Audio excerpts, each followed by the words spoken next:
You know, there are many challenges to our kids' sense of confidence these days. Comparisons to other kids, social media, body image issues, and so much more.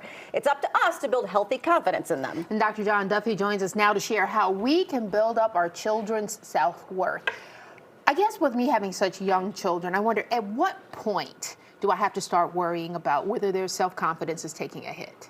You know, at the earliest stages, you know, sometimes the kids who seem most confident and cocky and arrogant are the ones who are struggling the most with their confidence. That's they're covering up for not feeling particularly good about themselves. So you want to build those kids up, but not in a false way. Like a lot of times we create this kind of false bottom for them, this false praise, participation trophies, you know, like, you know, you're doing great even when they're not doing great. And sometimes we have to hold our kids' feet to the fire and let them know, hey, you're resilient to failures just as much as you are thriving when you are succeeding. Okay. Yeah. All right. I know, like when my oldest was little, I was worried he was overconfident because he's like, look at me, and he's the first and the only child, and he was super confident. And now as a teenager, I'm worried that could wane, and it certainly has, of course. Well, yeah, everything we talked about up top is a problem, right? You know, social media and what other kids say and what we say to our kids can bring their self-confidence down pretty dramatically in just a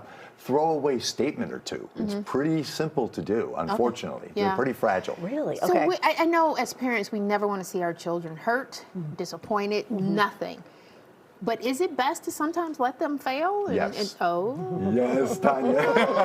Yes, because what we want to build is resilience in our kids too, right? They're not going to just have wins. None of us do in life, right? So to let them suffer a loss or two and to note like, hey, you handled that pretty well. You know what I mean? Or how do you want to do this different next time, right? Everything is a learning opportunity, and everything's an opportunity to build confidence, even when things don't go well. Usually when things don't go well, right? You can, the win, you just won, right? With the other things, it's like, wow, you handled that difficult time really, really well. How can we transfer that to something else, right? Those are transferable skills. When do you see the shift of them not just being underconfident or unsure of themselves to being concerned? Like that's a teetering balance, I assume. It is. Yeah. So if you see your kid withdrawing, especially socially, right? Because that's where the opportunity to build or to lose confidence shows up most prevalently. If they're pulling away and you see that depression sinking in, they're up in their room all the time, then you want to get somebody in my field involved pretty quickly because confidence can drop like a stone from there. Okay. Now, when you have siblings, comparison, I find that a lot. You know, so-and-so's doing this. Why can't I do that? Or if they're good at this, shouldn't I be good at that as well? Or so-and-so got a medal or a certificate, how come I didn't? I mean, what do you do with those kinds of situations? And it used to be, I think we just let our kids like handle that stuff. When we were growing up, right? Now, the rub a little dirt in it thing doesn't work always so well, but there is a little bit of like, hey, listen, you're different than your brother or your sister, right? So your strengths are going to come in different places.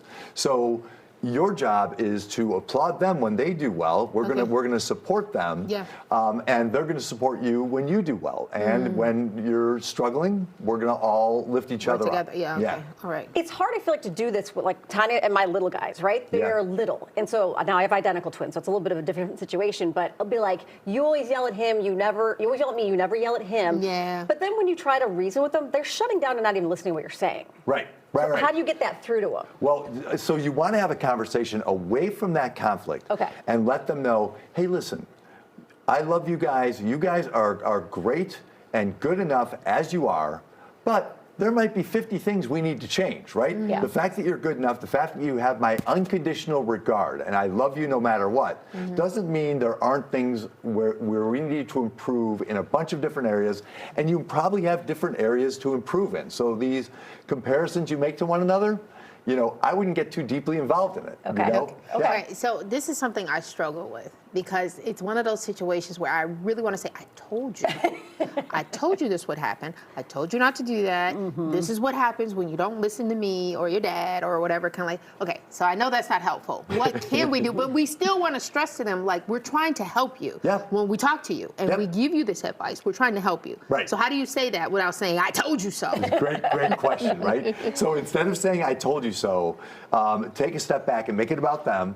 So you had this experience. What did you learn from it? Okay. Like, what was the takeaway for you? You know, like, give me 1 or 2 things that you got from this thing. Yeah. And let them drive that, you know, because they know what our lectures, they can repeat them. Yeah. They can do them in your voice. You know what I mean? So don't give them the opportunity to do that. Okay, all right, because I was like, remember when I told you? 'Cause I'm like, I just gotta get across. Listen, I told you, and you don't listen to me. It's hard. It is hard. Dr. Duffy, always great to have you on. Thank you so much. Visit drjohnduffy.com. Also, your wonderful book is doing well, Yes. right? Thank you, guys, boys. yes. Yeah, Yes. because boys are in a crisis mode themselves right about They now. are. And teen anxiety, a book about teen anxiety is really good too. Thank you, Dr. All right, Duffy. We thank you. appreciate it.